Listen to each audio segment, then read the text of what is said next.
kalau istrinya ngomel tolong didengar sampai capek. karena ijazahnya seperti itu. Tapi syarat perempuannya harus berkualitas kayak Khawlah binti Sa'labah. Jadi kalau protes itu pertama sujud dulu di kamar sampai Allah mendengar. Terus ini cerita-cerita perempuan, jadi keliru lah kalau Islam kadang dituduh sebagai agama yang meminggirkan perempuan itu keliru sekali. Karena di Quran saja ada surat Nisa, nggak ada surat Rijal. Ada surat Mumtahanah, ada yang baca Mumtahinah juga. Ada syarat Mujadilah atau Mujadalah. Ini surat-surat jelas bintangnya ini perempuan. Tapi kadang-kadang yang mau coba muratuhu hammalatal hatab fi jidiyalah itu ini yang orang-orang gagal ini. Yang itu. Itu yang apes itu, yang cerita-cerita itu. Tapi kalau matur nuwun sangat, memang yang terakhir kalau pesan tadi ibu itu madrasah pertama. Sehingga saya sendiri bisa gini dia barokahnya ibu. Semua orang lah punya di daerah kami, apalagi di daerah punya ibunya ini ada Mbak Jamil, ada semuanya lah. Ada Nikulfa, kenangan kita ngaji ya sama ibu, pasti mulai kecil tuh sama ibu. Anak saya bisa baca Quran tuh ya karena istri saya, karena suang lanang bener Gus Yasin tadi. Fasul masail jelimet-jelimet anak yang salib batak radi ulang. Jadi fasul masail gimana hukumnya sholat di Amerika, puasa di Amerika yang siangnya kadang 19 jam. Gimana hukumnya sholat di bulan, terus kiblatnya gimana, apa mengkurep apa gimana. Wah anak era sama Quran di Barno, nah ibunya kan ngomel bermaghrib di sini cemplung terus pokoknya nang adus nang diulang ngaji akhirnya sama Quran. Jadi walhasil itu makanya Imam Syafi'i ngendikan al-madrasatul ula, yang dikatakan madrasah pertama adalah seorang apa? Ibu. Makanya rata-rata anak Indonesia itu benci bapaknya, itu juga didikan ibunya pasti. Jadi maka resikonya oh ngerasani bapaknya kok ambek anaknya. Nah, itu yang madrasah agak bener kalau ini yang agak bener. Tapi saya pastikan semua Trakia yang bisa baca Quran itu tidak ada yang barokahnya bapak, mesti barokahnya. Ini Mbah Jamil sering cerita kulon, supaya anakku so mondok Mekah Madinah baru kayak tak ulang, mergo nak abai gampang nyepuro. Wong lanang itu mesti mula tuh kayak ngoten dilapori anak ras sekolah nih santai jenenge wong lanang. Kan sepurane gede boda bleke gede ra jelas wae wong lanang itu kan kemungkinane atine gede atau dableke gede. Tapi nek ibu-ibu kan wis ngomel. Dolanan diwamuk didusi kon ngaji. Nah, bapak wong lanang ora anak dolanan sowan nang wasi, bal-balan wasi. Sejak sore surup mulai lambi dicoplok rusak ya asik. Ibu-ibu kan ndak. Cara cacile anut bapak ibu goblok kabeh aku yakin. Goblok kabeh. Tapi nggih ngoten salah anut ibuke nggih cerewet kabeh lan iki semua tengah-tengah. Tapi yang jelas Quran itu fair ya. Jadi cerita Imro'atan Nuh wa Imro'atan Lut. Tapi juga cerita Imro'atu Fir'aun. Artinya perempuan itu punya sejarah di asuh orang soleh nyun sewu gagal meskipun itu jumlahnya tidak banyak. Tapi juga punya sejarah di asuh orang nggak benar jadi perempuan yang luar biasa.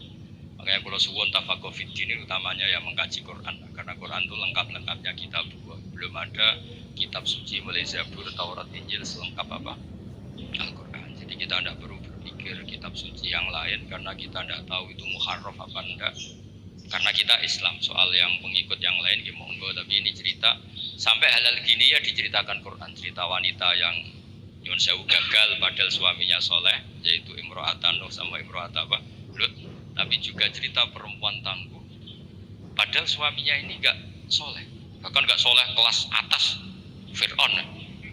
Buatan terima togel, buatan terima dadu, buatan terima narkoba, ini ngaku pangeran. Niki sinten? Ewa semono niku beda bojo solihah. Solihah standar dunia dan akhirat, buatan solihah standar organisasi. Niki solihah legal formal dunia akhirat Allah sing ngakuin. Itu kan luar biasa. Terus yang terakhir kalau cerita kersane untuk barokah Asma binti Abi Bakar. Niku Nabi mau hijrah, andai kan nggak melibatkan perempuan itu udah bisa. Karena Nabi ini hijrah itu kan sembunyi-sembunyi. Beliau itu sebagai manusia itu butuh makanan. Kalau dikirimkan lelaki itu dicurigai. Itu Asma pura-pura corong Jawa itu angon unta, yang unta ini empun perah ya, jenis yang susunya banyak. Karena di Arab itu unta itu otomatis juga sumber minuman bergizi. Niku pura-pura angon. Ternyata angonnya itu di kawasan yang dipakai sembunyi Kanjeng Nabi dan siapa? Abu Bakar. Dan jenenge wong wedok bener Gus Yasin tadi. Iku abah mangan ta ora, Kanjeng Nabi mangan ta ora, itu yo nggawa bekal, digawono daharan, digawono roti macam-macam. Terakhir badhe hijrah. Ketika bekal ini nggak bisa dibawa Nabi dan Abu Bakar, akhirnya dia ini kepikiran ini bisanya dibawa unta kalau ditali, dicancang ditali, diikat. Akhirnya Asma ini dia punya sabuk ya, sabuk dari kain, ikat pinggang dari kain terus disobek jadi dua. Yang satu dipakai apa? Mengikat darahnya Nabi teng unta supaya nanti jadi bekal di jalan. Makanya Asma punya gelar Datin Nitokon, kadang disebut Datin Nitok, perempuan yang bersejarah dalam hijrahnya Rasulullah Shallallahu Alaihi Wasallam. Itu luar biasa. Jadi Nabi di gua sembunyi itu yang nganterin makanan tuh Asma, karena nggak dicurigai karena dia perempuan. Soro pikiran orang Arab, orang wedok bisa apa? Itu perempuan bisa apa? Ternyata yang ngatur makanan, ngatur perjalanan hijrah termasuk bekal semuanya Asma binti Sinten Nabi Bakar. Jadi tafakuh fiddin saya mohon punya-ibunya itu, Pak Yainya juga cerita lah heroiknya perempuan-perempuan yang luar biasa. Cerita heroik tapi yang ikhlas, jangan cerita heroik ben sing wedok heroik terus sing lanang kongkang-kongkang rokokan. Kadang-kadang kiai nggih ngoten. Gerbunya ini sergem mulang, kiai ini biasanya menjagokan ya berkebunnya. Makanya di Indonesia banyak pondok yang pondok putrinya hidup, pondok cowoknya agak hidup karena kiainya santai, punya ini sing waras. Jadi ribet. Jadi memang wong lanang itu gitu. Kalau sing wedok tenanan, sing lanang itu sing santai.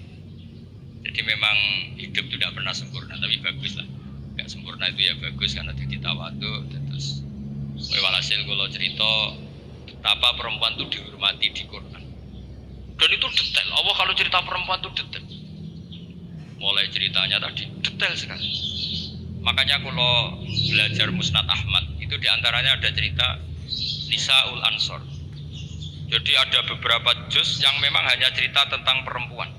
Mulai komplainnya, misalnya rijalul la tulhim tijarah, itu komplain. Ya Rasulullah, dosanya perempuan apa? Kenapa tidak pernah didiskusikan oleh Quran?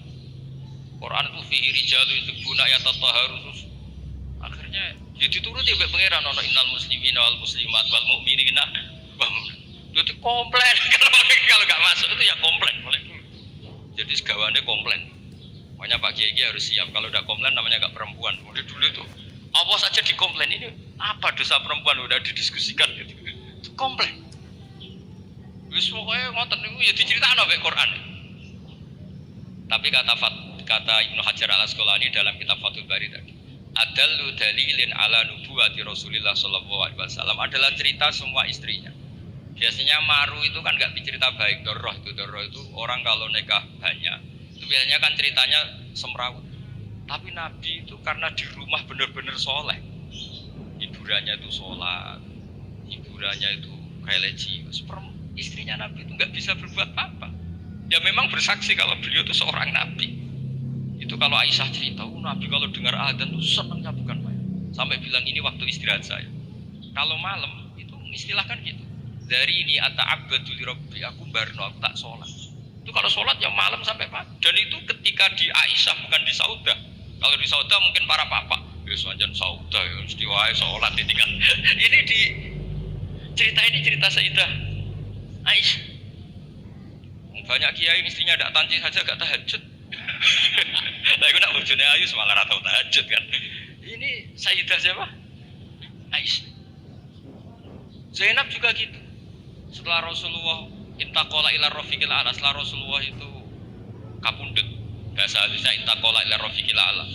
Niku Sayyidah Zainab tuh kalau wiridan di masjid tuh sampai kayak apa? Alasannya ya kenangannya sama Nabi. Beliau kerja jadi penenun, dijual terus disodakohkan. Itu ketika ditanya kenapa kamu suka sodakoh, kata Nabi yang paling cepat nyusul saya itu yang paling sering apa? Sodakoh. Jadi semua itu andekan Nabi jadi figur yang nggak benar di dalam, itu pasti kenangan itu nggak terungkap. Tapi karena figur Nabi itu soleh di luar dan soleh di dalam, sehingga istri sebanyak itu kenangannya semuanya baik. Jadi intinya Islam juga mencatat kesaksian nubuwah itu adalah sebagian besar juga dari seorang apa? Perempuan, termasuk dari Khadijah Kubra. Jadi beliau menyuruh Maisarah itu Nabi ketika umur 25 tahun. Beliau sudah tahu kalau itu calon Nabi. Mutus Maisarah, dan beliau memutuskan nikah dengan Nabi juga berdasar referensi itu. Makanya kata ulama, andekan awaluman amanah ditulis mutlakon tanpa embel-embel minar rijal, minan nisa, minar sibyan, maka pasti itu Khadijah. Tapi kalau jenengan mungkin terjemahin pasti itu perempuan. Pasti itu Khadijah. Tapi kalau sampean kayak suka pasti itu perempuan. Tapi yang benar dalam sejarah pasti itu Khadijah, dan Khadijah itu seorang perempuan. Jadi buatan maklaran, tapi memang itu fakta. Banyak ngoten. Tapi ya perempuan ya tetap perempuan. Tapi Khadijah bisa gitu tuh baru kayak wong lanang. Jadi Warokoh bin Naufal. Makanya ada yang bilang ya Warokoh Khadijah pinter ngono itu mergo diulang Warokoh. Tapi Warokoh tetap kalah satu. Ketika Nabi jadi Nabi, orang pertama yang diceritain itu Khadijah, bukan Warokoh. Makanya terus ulama debat di Fasul Masail lah kira-kira itu. Sekolah pokoknya partai Warokoh, monggo ibu-ibu partai sinten Khadijah. Tapi yang didokumentasi secara akhlak kita sebenarnya sopan kabeh disebut awaluman amanah minar rijal Abu Bakar, wa minan nisa Khadijah, wa minas sibyan Ali, wa minal mawali Zaid bin Harisah, supaya semuanya awal. Kayak model sekarang lah, kayak ketua NU itu kan tidak ada wakil. Soalnya ki sepuh wakil gak ngergani kan ketua. Itu juga bagian dari adab. Kan gak etis kan, misalnya ketuanya siapa terus wakilnya ternyata dia alim sepuh, wakilnya wong alim kok wakil sepuh kok. Akhirnya sekarang di struktur organisasi kan semuanya kan ketua.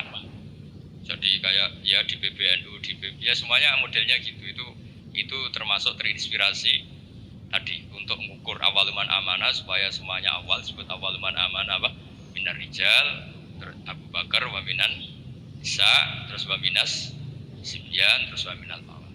Nggih, ngoten ngapunten Kang Kathah. Assalamualaikum warahmatullahi wabarakatuh.